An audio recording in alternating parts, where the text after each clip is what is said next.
So as promised, here it is. It is what we're going to look for in the month of October, what I've been seeing out there lately, what is worth calling the boss, calling the wife, making an excuse, my arm's in a cast, always a good meme, to get out and come fish in the month of October. Fish today, it was a little bit slow. I think we ended up with 8 or 10 trout. I don't know, to my customers' credit, they released all their trout. We kept 2 redfish, but it wasn't as good as I expected it to be, but it was still all right. But so there's not really a question in today's video. It's just a tip. So this series is going to be called Just the Tip. Or just the tip, right? Yeah, just the tip.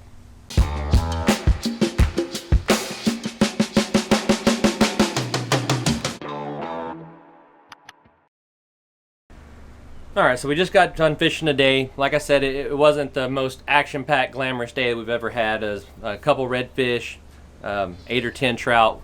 My guys turned all the trout loose, kept the redfish. They had 1 apiece, completely okay with me. Whenever I cleaned the redfish, they had little tiny shrimps in their belly. Little tiny shrimp. So that's kind of giving you an indicator of what's coming with the season. The shrimp are going to start coming out of the marsh. We have a couple of variables that we're going to need to happen for that to really fire off, and we'll get to that in a minute. But right now, what I'm really looking for is I see a little shrimp popping out there, whether I'm wading, trolling, drifting, anything. As soon as I see that shrimp pop, I'm casting right to him. And that's going to be my method until we get into December and the water gets cold and the shrimp get out. I did go look into some back skinnier stuff today. Didn't really find much, but that's the key right now, is the up against grass. And it doesn't matter if you're in the bay, the intercoastal, back lakes. That small bait is in that grass. We've got monster high tides right now. That's almost over the boards at my dock, at the harbor. There's a bunch of ways for bait to get in there, and so whenever the bait get up in that grass, then the redfish and the trout and the flounder, they're going to be up there near that grass as well. My customers today, almost every fish they caught was right on that grass. I'm not a catch fish for the customers kind of guy, and I'm also not a go fish where they're fishing and risk catching a fish that they could have caught. So myself, I was sitting about 40 or 50 yards out. I was throwing a Corky Fat Boy. I caught my 5 trout. That's all I caught was 5 trout, so nothing glamorous about it, but they are starting to hit that Fat Boy pretty consistently. You know, they were good fish, 16, 18-inch trout, you know, chubby little guys. So my customers, they were throwing paddle tails and plastics. So that's kind of it. And I did notice that when they were throwing the smaller plastics, they were catching more fish, and it makes sense because you've got the smaller bait in the grass. So what is going to fire that off really is for these tides to leave, to get out of here. For that to happen, we're going to need some strong northwest winds, more than likely over anything else. We need some fronts to come in and really push that water out. I looked at the extended forecast. I don't see a lot that is going to be pulling water out anytime soon. Tomorrow we have bad winds. I think I saw gusts into 45. The problem with that is the prediction is northwest, but it looks like it's going to stay a lot more due north. Without enough west in it, I really don't see it doing anything, especially with this storm surge still kind of pushing in a little bit. And speaking of storm surge, man, if you're one of my friends or one of my followers from Louisiana, prayers go out to you. It's been a tough one for you, but it's going to get better before it gets worse. I really feel like let this thing get through, and hopefully y'all are done with that. You know, y'all's marshes get a good flushing, and you know the fishing comes back for you. So and more so above the fishing, really, I hope your homes, your families, your vehicles, your pets, I hope everything's all right. So hats off to you there. But to get into the topic of the video, what in October is worth getting out there and fishing? What are you going to tell when are you going to make up an excuse for your wife, your boss? Let me tell you right now, no excuses. Tell the wife the truth. Fishing's going to be good. I got to go. I tell my wife the truth. She cool though. My wife's cool. Don't tell your boss the truth. Lie through your teeth. I haven't always been a full-time fishing guide. I used to sit on the, I can't remember, 32nd floor of the Marathon Tower, the 16th floor of the Hess Tower behind a computer, And every time I told my boss, hey, the fishing is going to be good, I need to get out of here, it never worked out once. Oddly enough, every time I got denied for that, all of a sudden I got a terrible illness, though. It was weird. It was like I was allergic to them telling me I couldn't go fishing. Because I would get sick as soon as they told me I couldn't take time off just to fish. It was very, very unthoughtful of them to allow me to get ill like that so quickly. But so what I'm really looking for in October is this. This is where I'm really going to go. If it doesn't happen as much in October, then maybe I'll save those days for November. But what I really want to see are these tides getting flushed out. You see it or you hear it on the Bite Me podcast. You see it on my channel, all across social media. Everywhere you look, you always see, hey, after a front, it's tough. Don't even go. It's gonna suck. October, and especially leading into November, that doesn't quite count as much. And this is why. So you've got all these little shrimp and stuff in the grasses and in the marshes and all that. And like I said, right now the tides are really high. We get something to rip that water out. Well, here's what happens. All that little bait gets ripped out into the bay.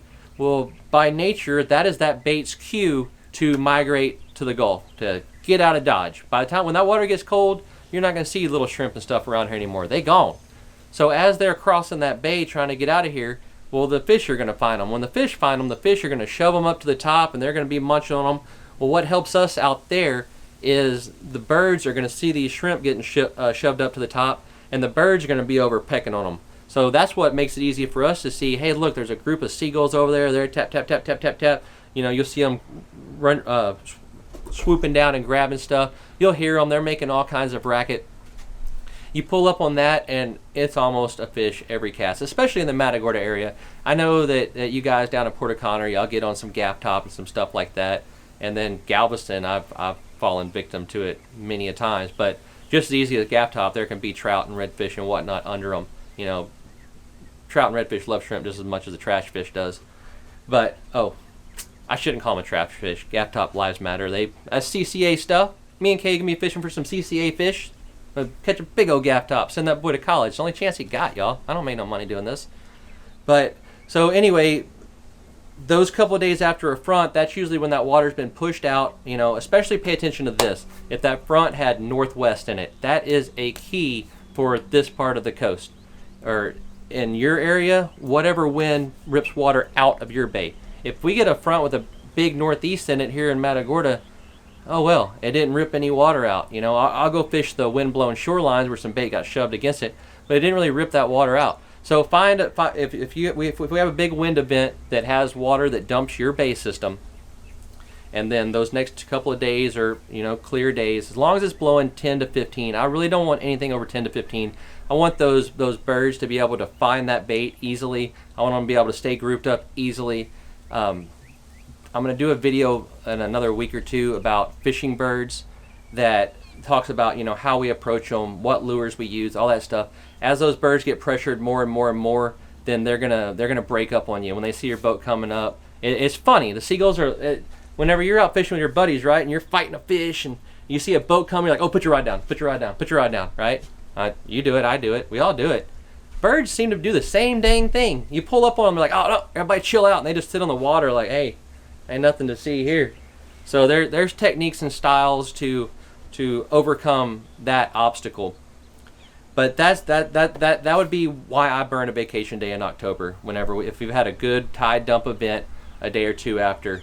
Now there's your hardcore guys. You hear about fishing the tide dump. You know, during the frontal passage, there's a 35, 40 mile an hour wind ripping across there, and it's ripping the bait out of the guts. And true, you can go catch fish on that. This is for your really mad at 'em guy, though. And just know this, I would hate to see anything happen to anybody out there, that whenever these guys are doing that, hey, they've got big boats, because these are 3, 4, 5 foot rollers, and they're riding with them across, so it's not as bad. But when you turn around and come back, that's some massive water. And if you don't understand the intricacies of how you anchor your boat, if you go over there and anchor your boat incorrectly, then you're going to have water coming over the back or the side or whatever. You're risking swamping your boat, getting stuck on the south shoreline of a bay during a frontal passage. It's a bad deal. So if it's something you feel like you want to do, if it's something you heard about, just know that, you know, find somebody that's done it before that knows what they're doing with it, because it's not pleasurable. I've done it many times. There's nothing fun about it other than catching the fish. The rest of it, sheer misery. Have you ever been hit in the back of the head with a wave while you're standing in waist deep water? Because it's going to happen to you. So just know that. Be safe. Be smart about that. But that's my day, guys. In October, that's what I'm gonna take vacation for. I'm gonna take it when the tides rip, the weather's laid down, the wind's laid down, and I'm gonna go out there. If I get out there and there's not any birds working, I'm still gonna be drifting color changes, deeper shell, wading in front of a drain. Anything that I think got those fish stirred up a little bit. So just remember that. Be safe if you fish during the passage. Don't be scared of fishing after a front for the next 45 to 60 days. Tell your wife the truth, lie to your boss, and we will catch you on the next one.